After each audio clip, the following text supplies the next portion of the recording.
Personality Plus. Bagaimana memahami orang lain dengan memahami diri Anda sendiri. By Florence Littauer. Bagian kedua, potensi kepribadian. Bab keempat, mari terorganisasi dengan melankolis yang sempurna. Part ketiga, serius dan tekun.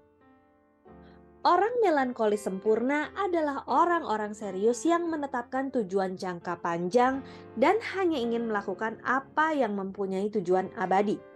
Sayang sekali, mereka biasanya menikah dengan orang yang menyukai kesenangan dan kemewahan hidup, lalu kemudian merasa tertekan oleh hal-hal sepele yang menggembirakan teman hidupnya.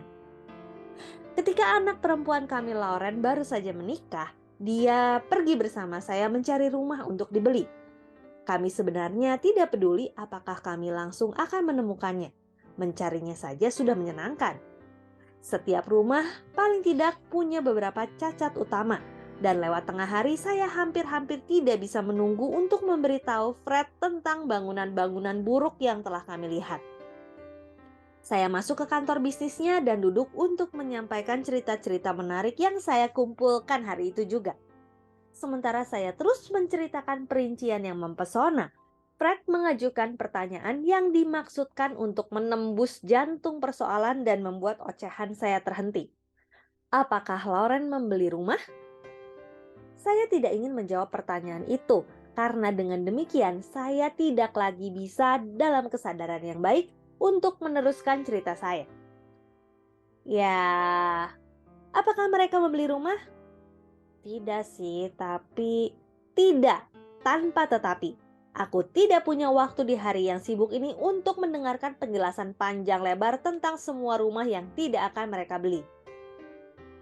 Saya pulang menyadari bahwa orang melankolis sempurna tidak perlu mendengar segala macam hal yang sepele selama 1 jam kalau kebenarannya yang sederhana adalah tidak. Jenius, intelek. Aristoteles dulu mengatakan, semua orang jenius punya watak melankolis. Penulis, pelukis, dan musikus biasanya orang melankolis sempurna karena mereka dilahirkan dengan potensi jenius yang kalau dimotivasi dan dikembangkan secara semestinya akan menghasilkan raksasa-raksasa. Michelangelo tidak diragukan lagi seorang melankolis sempurna walaupun dia sudah tidak ada lagi untuk menjalani salah satu tes kita. Sebelum dia memahat patung klasiknya Moses, David, dan Pieta, dia melakukan penelitian yang intensif mengenai tubuh manusia.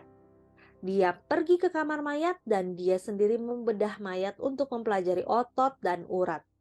Karena dia lebih mendalam memasuki jantung manusia dibandingkan dengan pematung rata-rata pada masanya, ciptaannya dilindungi dan dihormati sampai hari ini.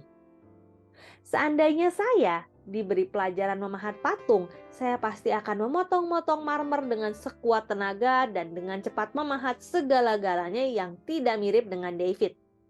Kalau mujur, ciptaan saya mungkin sementara akan digunakan untuk mengisi kekosongan di muka kantor pos Point Mugu. Tapi patung Pieta menghiasi Basilika Santo Petrus sampai sekarang. Michelangelo juga seorang arsitek. Dia menulis puisi dan dia paling termasyhur untuk lukisan fresko di langit-langit Kapel Sistina di Vatikan di Roma.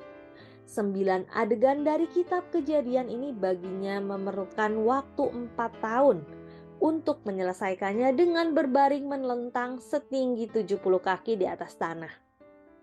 Bisakah Anda membayangkan apa yang akan terjadi seandainya Michelangelo seorang sanguin populer? Dia tidak akan punya rencana dan akan memulai pada satu sudut, hanya melukis apa yang masuk ke dalam pikirannya saat itu. Setelah itu, dia naik ke para-para, dia mendapatkan bahwa dia telah melupakan cat merahnya dan harus turun lagi. Setelah dia berada di atas sendirian selama beberapa hari, dia akan kehilangan perhatian terhadap seluruh proyek dan berhenti, meninggalkan Adam tanpa daun ara selembar pun.